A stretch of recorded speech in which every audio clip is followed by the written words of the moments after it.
যে এই সরকারের মধ্যে যাদেরকে উপদেষ্টা হিসেবে নিয়োগ দেওয়া হয়েছে তারা উপদেষ্টা হিসেবে ফিট না। তাদের অনেককে আমি 18 সাল থেকে চিনি, এমনকি তাদের কেউ কেউ এমন আচরণ করেছে, আমি যখন 18 সালে জেলে যাই আমার মা তাদের কাছে গিয়েছে, বলেছে আমার ছেলের জন্য একটু কথা বলেন, তারা রাস্তায় নামে নাই, কথা বলে নাই। এছাড়া বিভিন্ন সময় আমরা যখন প্রোগ্রামের আয়োজন করেছি তাদেরকে ফোন দিয়েছি, মানে তাদেরকে আনতেই পারি নাই, মানে হাসিনার বিরুদ্ধে তারা কথা বলবে না। আমি অবাক হয়ে গেলাম যে এই মানুষগুলো পরবর্তীতে উপদেষ্টা হয়ে গেল। রাশেদ খান, ফেসবুকে লম্বা এক পোস্টে আপনি বলেছেন জামায়াত এবং শিবিরের অন্য দলে নিজেদের কর্মী যুক্ত করার রাজনীতির নীতি বন্ধ করতে হবে। সম্প্রতিকালে এই নীতির কারণে সবচেয়ে ক্ষতিগ্রস্ত হয়েছে গণ অধিকার পরিষদ ও এনসিপি। অন্য দলে নিজেদের কর্মী যুক্ত করার যে নীতি জামায়াত ও শিবিরের, তা আপনাদের এই দুই দলকে আসলে কিভাবে ক্ষতিগ্রস্ত করলো? ধন্যবাদ।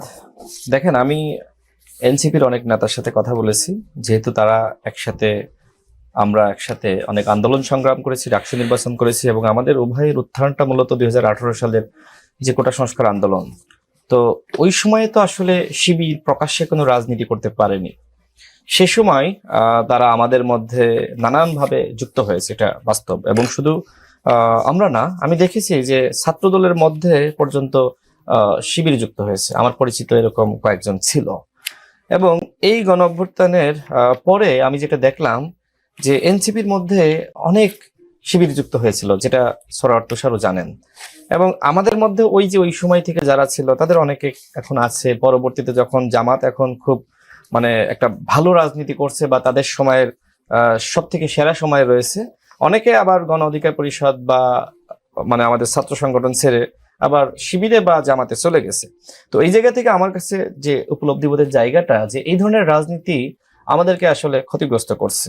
মনে করেন যে আমি এক ধরনের সিদ্ধান্ত নিতে চাই, এখন সে শিবিরের সাথে জামাতের সাথে ইনভলভ হওয়ার কারণে অপ্রকাশ্যে সে আমাকে এই দীর্ঘ 18 সালের কোটা সংস্কার আন্দোলন থেকে 24 সাল বা এখন পর্যন্ত যে অভিজ্ঞতা, আমার কাছে মনে হয়েছে যে এই অপ্রকাশ্যে রাজনীতি জামাত শিবিরকে যেমনিভাবে ক্ষতিগ্রস্ত করছে, একইভাবে এনসিপি এবং গণ অধিকার পরিষদ এটা ব্যাপক মাত্রায় ক্ষতিগ্রস্ত হয়েছে।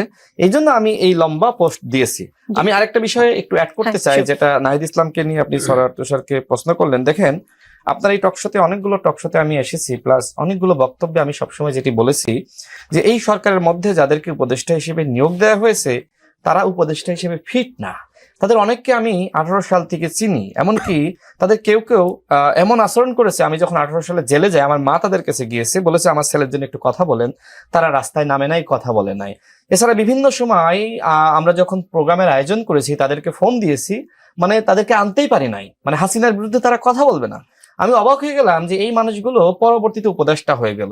তখন আমি এনসিপি নেতৃবৃন্দ, শীর্ষ নেতৃবৃন্দ যারা, তাদের সাথে কথা বলেছি, এমনকি ছাত্র উপদেষ্টা যারা হয়েছে আমি তাদেরকেও জানিয়েছি তোমরা কাদেরকে উপদেষ্টা বানালে।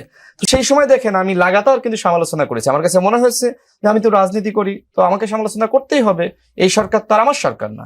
দেখেন, আমি সবসময় বলেছি যে এনসিপির যারা নেতারা বা যারা ওই সময় বৈষম্য বিরোধী ছাত্র আন্দোলনের নেতা ছিল তারা কিন্তু এই উপদেষ্টা পরিষদ গঠন করেছে।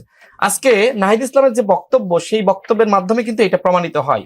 এখন আমার প্রশ্ন হলো, নাহিদ ইসলাম এই কথা কেন বলছে? এখন কি তাহলে উপদেষ্টারা নাহিদ ইসলামের কথা শুনছে না, নাকি বৈষম্য বিরোধী ছাত্র আন্দোলনের নেতাদের কথা শুনছে না?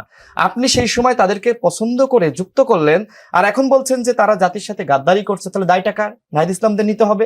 অর্থাৎ নাহিদ ইসলামরা যে ভুল করেছেন, নাহিদ ইসলাম নিজেই স্বীকার করেছেন যে আমরা ভুল করেছি, এই ভুলের খেসারত পুরো জাতিকে দিতে হচ্ছে। আজকে সংস্কার বিচারের যে আলাপটা আপনি সারা বছর ধরে আমাদেরকে শোনালেন, যে গল্প শোনালেন, ট্যাবলেটটা খাওয়ালেন, এখন কি হলো? দিন শেষে কি আদৌ কোনো সংস্কার হয়েছে? দিন শেষে কি বিচারের কোনো? দিন শেষে নির্বাচনের ট্যাবলেটই সবাই খেলো। আপনি নিশ্চয়ই শুনেছেন নাহিদ ইসলামের একটি ভিডিও সামাজিক যোগাযোগ মাধ্যমে ভাইরাল হয়েছে। সেখানে তিনি স্পষ্ট করে কথা বলছেন কার সাথে? অন্তর্বর্তীকালীন সরকারের মাননীয় প্রধান উপদেষ্টার সাথে।